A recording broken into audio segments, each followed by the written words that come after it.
Today on the channel, I'm setting the poles for the sawmill shed. For this job, I'm using reclaimed wood I got for free from the local electric company. Along the way, I'm going to make a ton of mistakes, but I've been told that that's what makes for good content, so enjoy watching me struggle.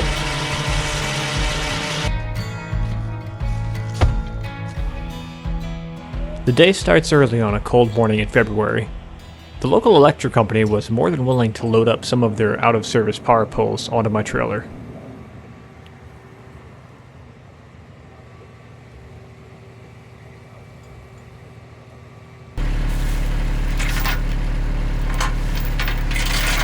When I get the poles back to the property, I pull out the chains and fire up the tractor to get them unloaded.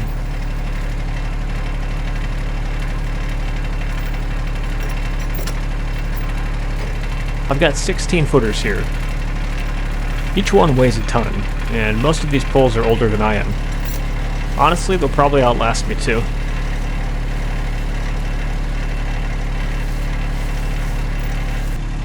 This little 26 horsepower Kubota has no problem pulling them off the trailer, 2 or even 3 at a time.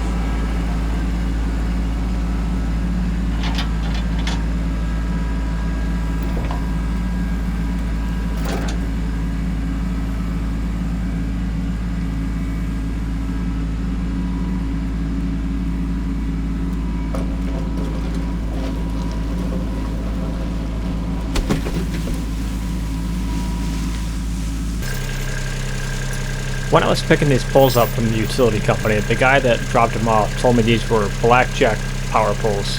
He said some of these were up to 50 years old. I think the thing with blackjack power poles is they're soaked in a heavy preservative, and you really can't use them for much else besides power poles, so they'll fit right in here on the farm.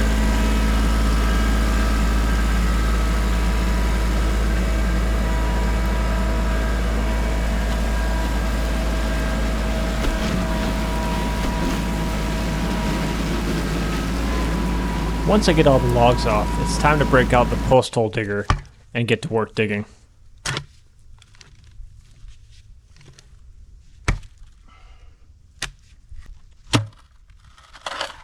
The ground's actually pretty frozen, so after fighting one hole the manual way for a while, I decided to be smart about it and break out the Harbor Freight auger.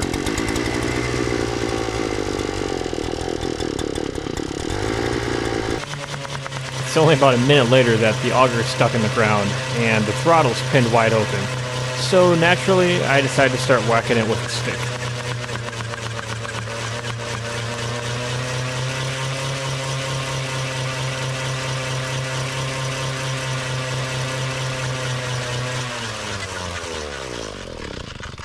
Hey! Woo! Whoops. And after that fun, it's back to the manual post hole digger for the rest of the holes.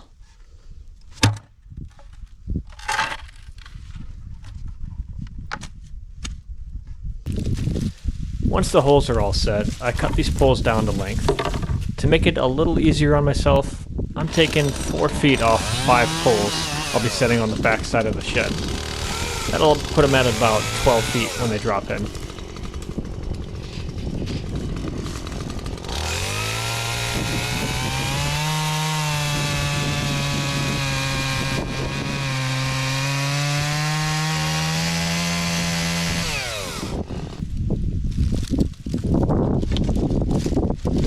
To get the poles into position, I chained them to the Ranger. I've never actually dragged logs with a UTV before, but I figured it's got plenty of power and it'd be a lot more fun than just using the tractor.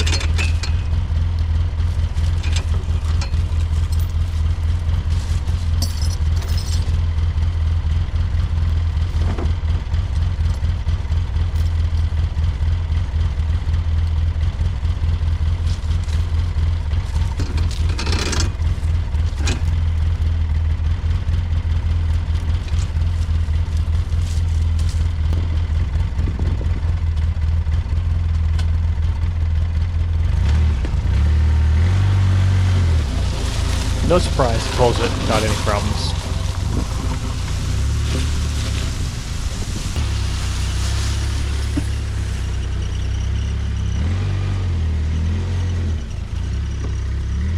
Once I've got the pole positioned, I unchain it and then I decide to shove it into alignment with the hole.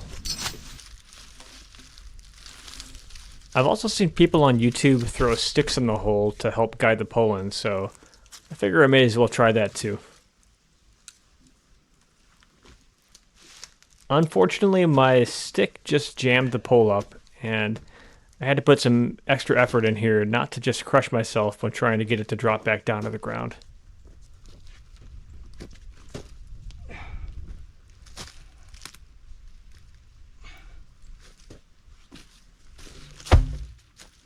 So I decided to ditch the stick and just dig a bit of a ramp for the pole instead.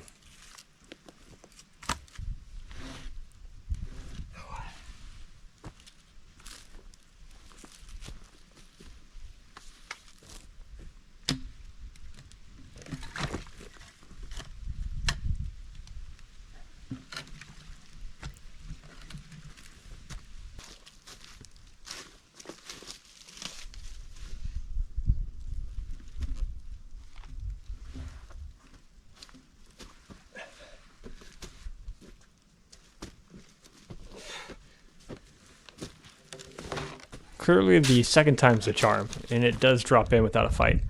I probably could have made the hole deeper, but I hit rock when I was digging, and I was officially sick of digging, so I figured that was probably deep enough. Then it's on to the next two poles.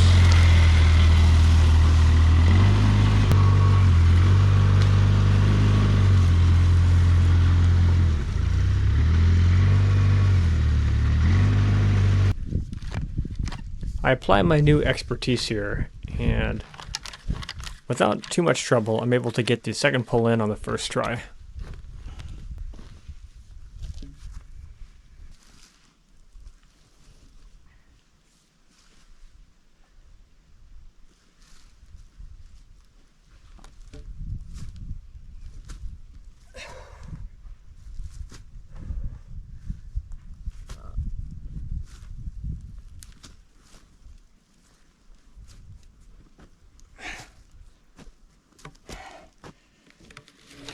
I call that a huge success.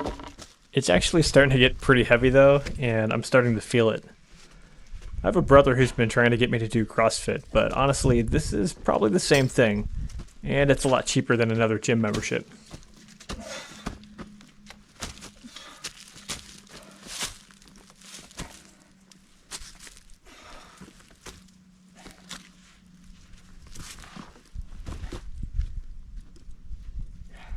And it's after that third pull that I finally remember that I actually own a tractor.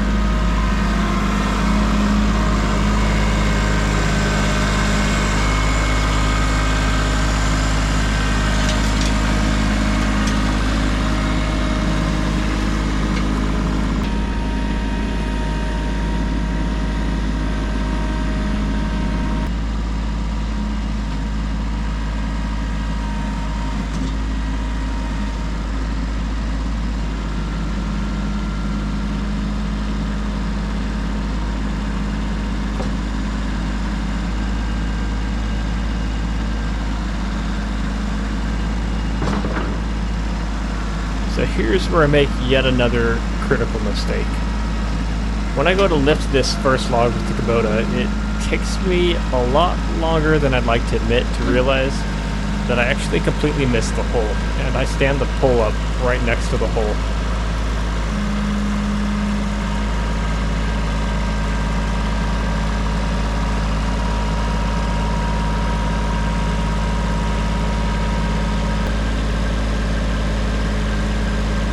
Fortunately, it didn't tip over, and I'd actually be pretty impressed with my ability to do this here if it had been on purpose, but unfortunately this was not intended.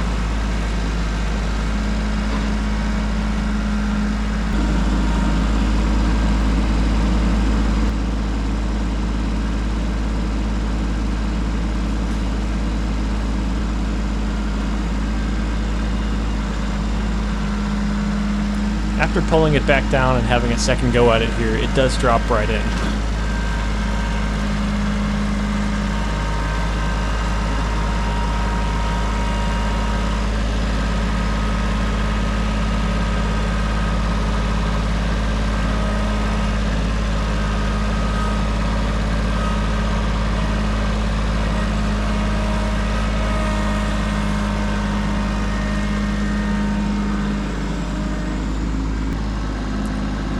On the second one, I decided to go ahead and make a point of trying to get it in the hole on the first time.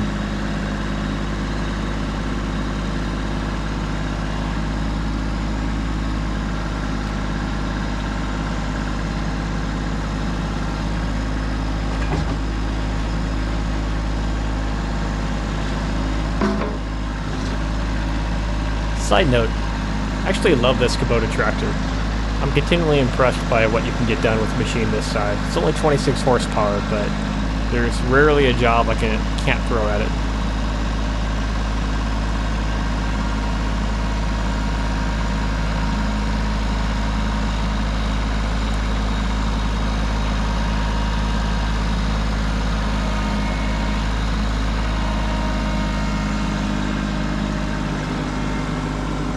Now that I've got that last pole in, everything else here on this project is pretty much on the rails. I take a little bit of time to level out each pole and get it staked into position.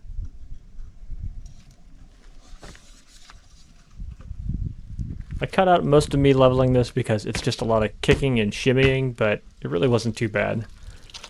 With that done, I put about 3 bags of concrete in each hole and also some water that I pull from the well I've got on site.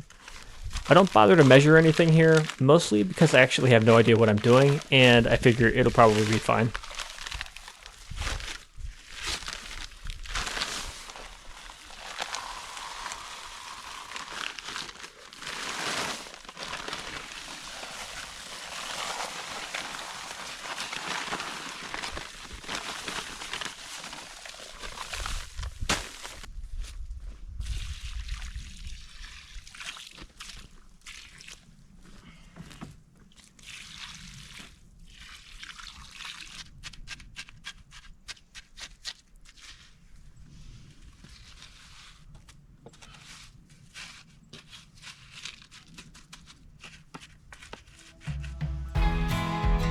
Alright, but seriously, take a look at those poles. They're straight, they're solid, and most importantly, I didn't kill myself getting them up. For a guy who has no idea what he's doing, I'd say it was a pretty good morning. If you're not already subscribed, don't forget to hit that button, and if you haven't already today, make sure to take time to get outside. Thanks for watching.